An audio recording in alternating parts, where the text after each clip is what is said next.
এই নতুন দল আবার যেন এমন একটি গোলমাল শুরু করে নির্বাচনকে বিলম্বিত করার একটা প্রচেষ্টা চালিয়ে যাচ্ছে, এই কথাগুলো জনগণ বলা শুরু করেছে। সেই স্বাধীনতার যুদ্ধের ঘোষক শহীদ প্রেসিডেন্ট জিয়াউর রহমানের স্বাধীনতা পদকটি যে ফ্যাসিস্ট সরকার হাসিনা বন্ধ করে দিয়েছিলেন বা উঠিয়ে নিয়েছিলেন, তা এই সরকার স্বাধীনতা পদকটি ফেরত দিয়েছেন আল্লাহর দরবারে।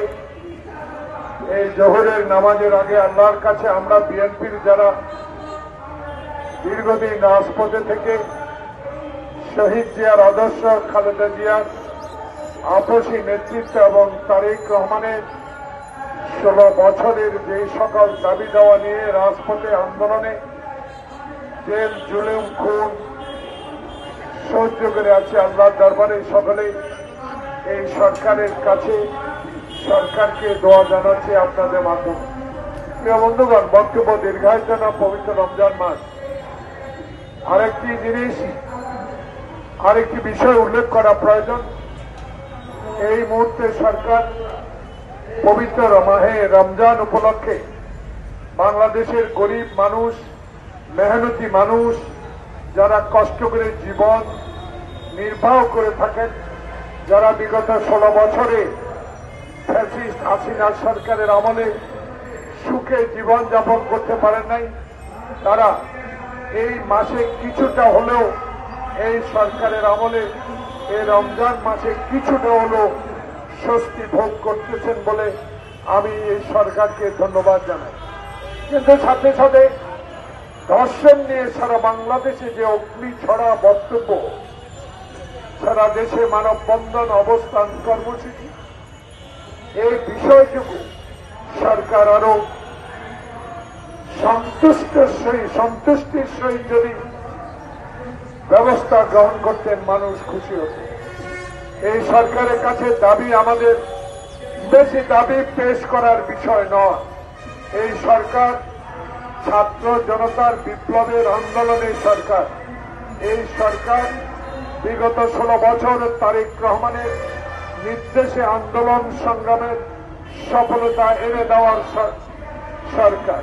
এই সরকারের কাছে বিগত দিনগুলোতে আপনাদের মাধ্যমে এই স্থান থেকেই আমরা অনেকগুলো কথা বলে আসি, এখনো আজকেও কয়েকটি কথা বলে এই বক্তব্য শেষ করব। প্রিয় বন্ধুগণ, ইদানিং নতুন দলকে আমরা স্বাগত জানিয়েছি। আমাদের প্রতিনিধিও এই নতুন দলের জন্মদিনে অংশগ্রহণ করেছে।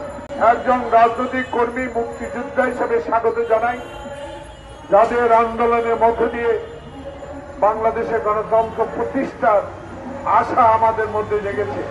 কিন্তু এদের মাঝে যেন একটা কি শুরু হয়েছে আমি বুঝতে পারছি।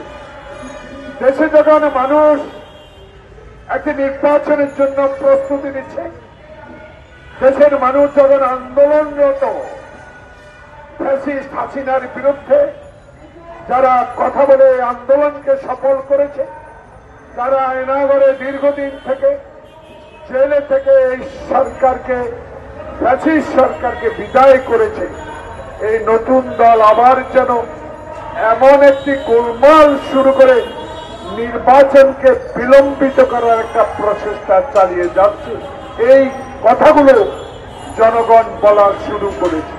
তাই আমাদের দল, জাতীয়তাবাদী শক্তির দল, রাজপথ থেকে আন্দোলন করে যে গণতন্ত্রকে উদ্ধার করেছে, তারেক রহমানের নির্দেশে বেগম খালেদা জিয়ার আপসীন দল জাতীয়তাবাদী বিএনপি, বাংলাদেশ জাতীয়তাবাদী দল আজকে এই সরকারের কাছে স্পষ্টভাবে বলে দিয়েছে, সংস্কার অবশ্যই করবেন। সংস্কারের নামে আবার আওয়ামী প্রতাত্তারা সুযোগ বুঝে কোপ মারবে।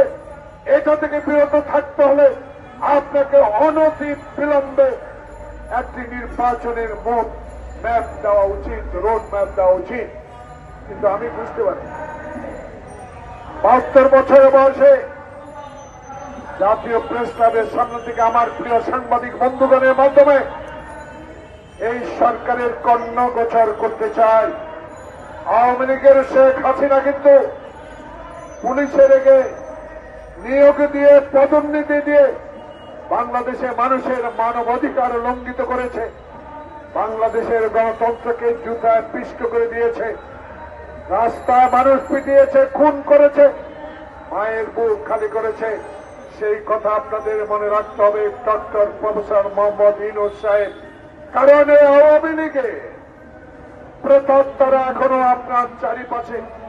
আজকে প্রশ্ন জেগেছে, বাংলাদেশে যারা 2014 সালে, 2018 সালে, 2024 সালে 3টি নির্বাচন করেছে, যারা নির্বাচনের নামে প্রহসন করেছিল, আজও কি 3 ব্যক্তিকে আইনের আওতা আনতে পেরেছে?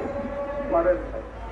এখনো কি শেখ মুজিবের পরিবারের যারা গণতন্ত্রকে গলা টিপে হত্যা করেছে, যারা কোটি কোটি ডলার বিদেশে পাচার করে